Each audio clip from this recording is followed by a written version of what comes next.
पंकजाक्षी निवसतु सदने भारती कंठदेशे वर्धन्तं बन्धुवर्गैः प्रबल रिपुगणाः जन्तु पातालमूलं देश देशे च कीर्ति प्रभवतु भजतां कुन्दपुष्पं च शुभ्रं जीवन्तु पुत्रपौत्र सकलशुभकरं पूर्वमस्तु ते मंगलम। जय जगन्नाथ। मु ज्योतिर्विद चंद्रशेखर नायक मोर चैनल ज्योतिषर जातक को आपण मानंकु मोर अंतरर गभीरतम प्रदेशरु स्वागत जनाउछि। बंधुगण, आमे जो विवाह विषय रे पढ़ुथिले सेतुरा आमे किछि पढ़ी सारिलेनी। आज आमे गोटे नुआ जिनिस को जिबा जोटा कि साधारणतः ये जिनिसटी गोटे साधारण जिनिस, किंतु इटा मुख्य जिनिस भी ताको साधारण जिनिस आमे कहि परिबा। देखिले साधारण, ता भितर बहुत कथाटिए अछि। काहींकि बंधुगण देखंतु, हमर जेते लोक संसार रे अछंती, केतेक लोक तांकर राशि नक्षत्र जानि नाहंती, अर्थात सेमाने तांकर जन्म तारीख तांकर मने नाही, आउ सर्टिफिकेट रे जो तारीखटी अछि से तारीखटी तांकर ओरिजिनल तारीख नुहे।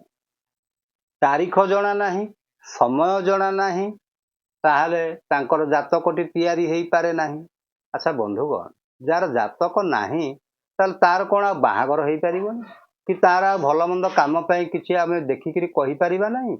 निश्चय कहि हबो। देखंतु बंधुगण, सेथि पई आमे कोन करिचे, ज्योतिष शास्त्र रे गोटे व्यवस्था अछि। से व्यवस्थार ना होछि नामरु राशि जानिबा। जो नाटे तांकर दिया जाइछि, लोक तांकु जो ना रे जानुछंती, सेई ना हिसाब रे तांकर राशिटी कोन आमे जानिबा दरकार। अच्छा बंधुगण देखंतु, ता पूर्वरु मु गोटे जिनिस आपण मानक गोचरार्थे कहि देउछि।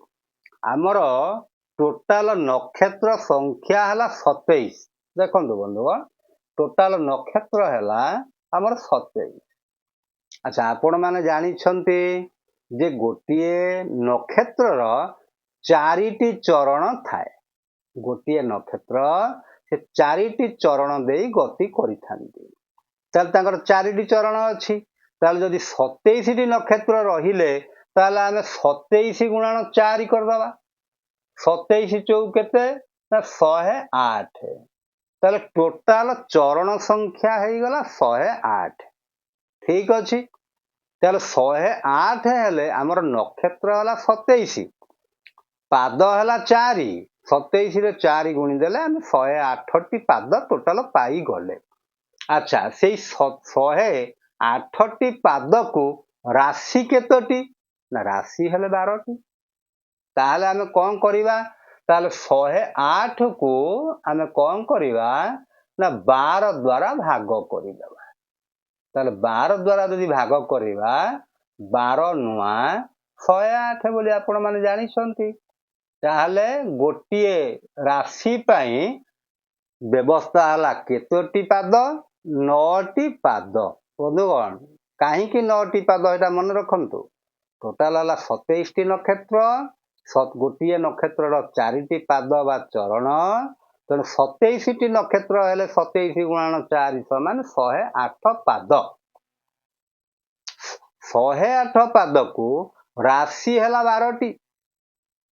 तेणु 12 नुआ हला 108। ता माने गोटिए राशि रे 9टी लेखाए पाद रहिबे।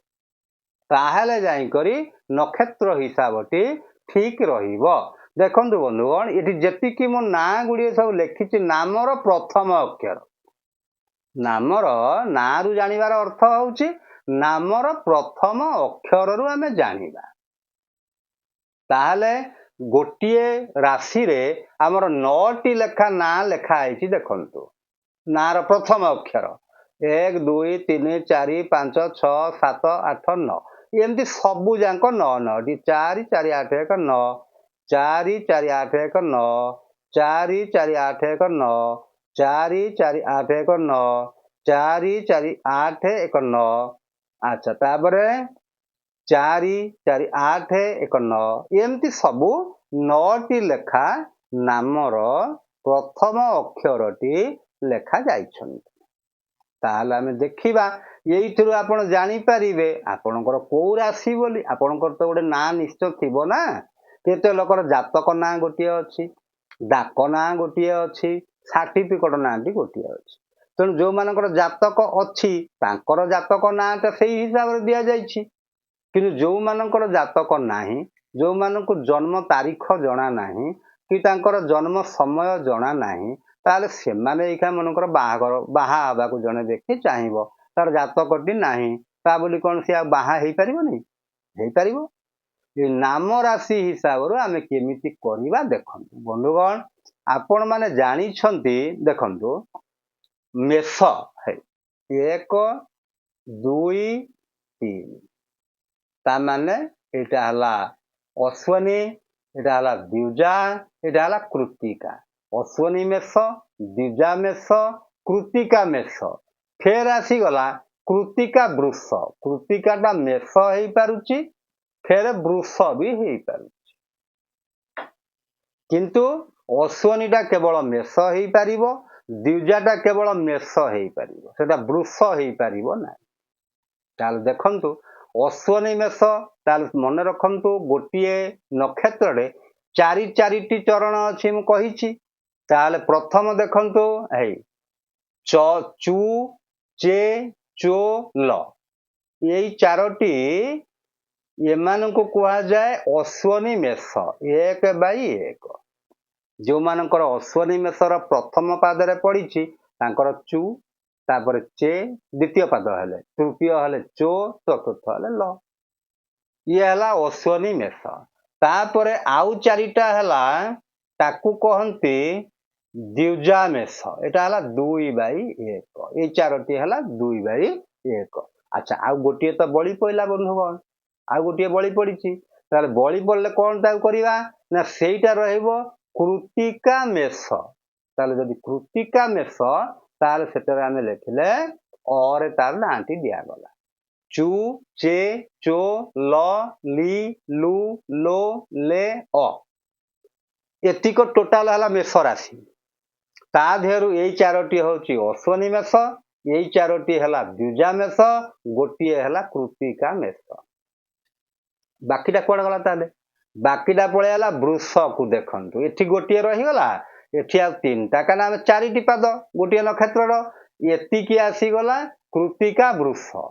ତାପରେ ଦେଖନ୍ତୁ 4ଟି 1 2 3 4, ଇଏ ହେଲା କଣ ରୋହିଣୀ ବୃଷ 4/2, ରୋହିଣୀ ବୃଷ। ଆଚ୍ଛା, ଆଉ ଯୋଉ 2ଟା ବଳିଗଲା ତାକୁ ଆମେ କହିବା ମୃଗଶିରା ବୃଷ। ବାସ୍ ହେଇଗଲା। ତାହେଲେ ଦେଖନ୍ତୁ, ତାହେଲେ ବୃଷ ରାଶି କୋଉ ମାନଙ୍କର? ଇ ଉ ଏ ଓ ବା ବି bu ବେ ବୋ, ଏତିକିରେ ଯଦି ହଉଥିବ ତାହେଲେ ଜାଣିବେ ସେଇଟା ହେଲା କଣ ବୃଷ ରାଶି। ଆଚ୍ଛା, ତାହେଲେ ଏଇ 2ଟି ପାଦ ଗଲା କୋଉଥିରେ? ବୃଷ ରାଶିରେ ଗଲା। ତାହେଲେ ଆଉ 2ଟି ପାଦ ମିଥୁନ ରାଶିକି ପଳେଇ ଆଇଲା। ତାହେଲେ ଆମର 4ଟା ପାଦ ଟୋଟାଲ କି ନାହିଁ। ତାହେଲେ ଏଇଟା ଆସିଯିବ କଣ ନା 5/3। ତା ମାନେ ମୃଗଶିରା ନକ୍ଷତ୍ର ମିଥୁନ ରାଶି ଆସିଯିବ। ତାପରେ ଆଦ୍ରା ମିଥୁନ 4ଟି, ଆଉ ବଳିଲା 3ଟି। ଏଇଟା କଣ ନା ପୁନର୍ବସୁ ମିଥୁନ 7/3। 7/3ରେ 3ଟି ପାଦ ପଳେଇଗଲା, ଆଉ ଗୋଟିଏ ରହିଲା ଏ ପାଦଟି ମଧ୍ୟ ପୁନର୍ବସୁ କର୍କଟ ଆସିଯିବ, ମାନେ 7/4 ହେଇଯିବ। ଗଲା, ଇଏ ଗଲା ପୁନର୍ବସୁ। ତାପରେ ପୁଷ୍ୟା, ପୁଷ୍ୟା 4ଟା ହିସାବ କରିଦବା 1 2 3 4, ଇଏ ହେଲା ପୁଷ୍ୟା କର୍କଟ 8/4।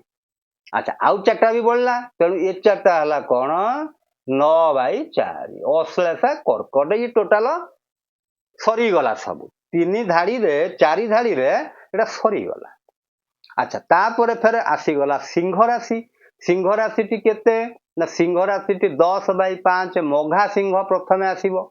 ମଘା ସିଂହ ଦେଖିବା, 4ଟା ନେଇଯିବା ମଘା ସିଂହର, ସେ ହେଲା 10/5 ମଘା ସିଂହ।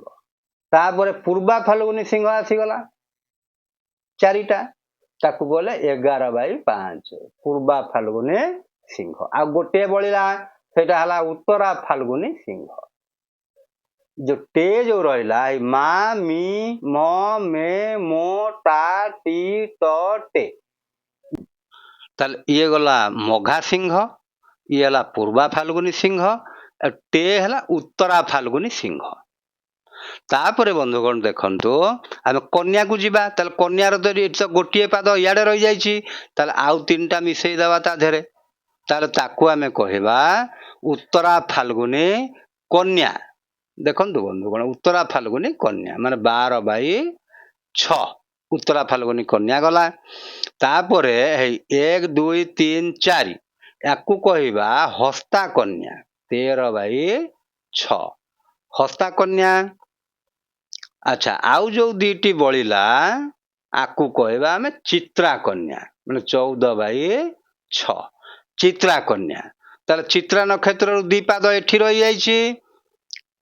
ତାପରେ ବନ୍ଧୁଗଣ ଦେଖନ୍ତୁ ଏଠି ଦି ପାଦ ଏଠି ଦି ପାଦ ମିଶିଗଲେ ଏଇଟା କଣ ହେଲା ଚିତ୍ରା ତୁଳା 14/7 ଚିତ୍ରା ତୁଳା ଆସିଗଲା। ତାପରେ ଆସିବ କଣ ଏଇ ଯୋଉ ଚାରୋଟି, ଏଟା ହେଲା ବିଶାଖା ତୁଳା, ସରି ସ୍ୱାତି ତୁଳା। ଆଚ୍ଛା, ତାପରେ ଆଉ କେତୋଟି ବଳିଲା ନା ତିନୋଟି ବଳିଲା, ତାକୁ ଆମେ କହିବା ବିଶାଖା ତୁଳା। ଏ ତିନୋଟି ଗଲା। ତାହେଲେ ବିଶାଖା ତୁଳା ତିନୋଟି ଯାଇଛି ବିଶାଖା ନକ୍ଷତ୍ରର, ଆଉ ଗୋଟିଏ ବଳିଗଲା, ସିଏ ପଳେଇଗଲା ବିଛାକୁ, ବିଶାଖା ବିଛା ମାନେ 16/8 ଆସିଗଲା ବିଶାଖା ବିଛା। ତାପରେ 1 2 3 4 ବିଶାଖା ବିଛା ପରେ କଣ ବିଶାଖା 16, ତାପରେ ଅନୁରାଧା, ଅନୁରାଧା ନକ୍ଷତ୍ର ହେଲା 17/8 ଅନୁରାଧା ବିଛା। ତାହେଲେ ଅନୁରାଧା ବିଛାରେ ଦେଖନ୍ତୁ କେତେ ପର୍ଯ୍ୟନ୍ତ ଗଲା ନା ଅନୁରାଧା ବିଛାରେ ଗଲା ଏଇ ପର୍ଯ୍ୟନ୍ତ। ତାପରେ ଆସିଗଲା କଣ ଜ୍ୟେଷ୍ଠା ବିଛା, ଏଇ ଯୋଉ ଚାରୋଟି ରହିଲା ଜ୍ୟେଷ୍ଠା ବିଛା 18/8। ବନ୍ଧୁଗଣ ଦେଖନ୍ତୁ କର୍କଟ ପାଖରେ ସବୁ ସରି ଯାଇଥିଲା, ଆଉ ବିଛା ପାଖରେ ବି ସବୁ ସରିଗଲା। ଇଏ ଫେର ଗୋଟେ ନୂଆ ଆରମ୍ଭ ହେଲା ଧନୁ ରାଶି। ଧନୁ ରାଶିରେ ଯୋଉମାନେ ଅଛନ୍ତି ଯେ ଜୋ ଭ ଭି, ତାହେଲେ ଏଇ ଯୋଉ ଚାରୋଟି ଆସିଗଲା ଧନୁ ରାଶିରେ, ତାକୁ ଆମେ କହିବା ମୂଳା ଧନୁ 19/9। ଫେର ଚାରୋଟି ଲେଖ ଭୂ ଧା ଫା ତା, ତାହେଲେ ସିଏ ଆସିଗଲା ପୂର୍ବାଷାଢା ଧନୁ 20/9। ଆଚ୍ଛା, ଗୋଟିଏ ପାଦ ବଳିଲା, ତାକୁ ଆମେ କହିବା 21/9 ଉତ୍ତରାଷାଢା ଧନୁ। ଆଚ୍ଛା, ଉତ୍ତରାଷାଢା ନକ୍ଷତ୍ରର ଏଠି ଗୋଟିଏ ପାଦ ରହିଲା ଯାଇଛି, ଆଉ ତିନୋଟି ପାଦ ଏଠି ଲେଖିଦବା। ତାହେଲେ ଆକୁ କଣ କହିବା, ଇଏ ଗଲା ଉତ୍ତରାଷାଢା ଧନୁ।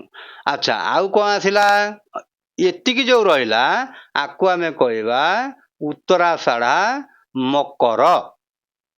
ଆଚ୍ଛା, ଖି ଖ ଖେ ଖୋ, ଇଏ ଯୋଉ ଚାରିଟି ରହିଲା ଆକୁ କହିବା ଶ୍ରବଣା ମକର 22/10 ଶ୍ରବଣା ମକର। ଆଚ୍ଛା, ତାପରେ ଏଇଟା କଣ ଆସିଲା ଶ୍ରବଣା ପରେ କଣ ଧନିଷ୍ଠା, ଧନିଷ୍ଠା ମକର 23/10 ଦିଟି ପାଦ। ଆଚ୍ଛା, ତାପରେ କଣ ହେଲା ଦେଖନ୍ତୁ, ହଁ ଏଠି ଯାଇଛି ଦିପାଦ, ତାପରେ ଏଠି ଆସିଲା ଦିପାଦ ଗୁ ଗେ, ଏ ଦିପାଦ ଆସିଲା। ଇଏ କଣ ହେଲା ଇଏ ଧନିଷ୍ଠା ମକର ଯାଇଥିଲା, ତାପରେ ଆସିଗଲା ଧନିଷ୍ଠା କୁମ୍ଭ 23/11।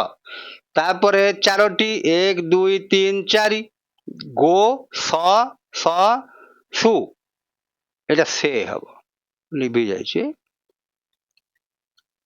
ହଉ ଏଟା ସି କରିଦେବା, ସି ଲେଖା ହେଇଛି ସେ ନୁହଁ ସି। ଆଚ୍ଛା, ଏଇଟା ଗଲା ଧନିଷ୍ଠା ମକର। ତାପରେ ଆସିଗଲା କଣ ଧନିଷ୍ଠା, ଧନିଷ୍ଠା ହେଲା 23, ତାର ଶତଭିସା, ଏଇଟା ଧନିଷ୍ଠା କୁମ୍ଭ, ତାର ଶତଭିସା କୁମ୍ଭ 24/11।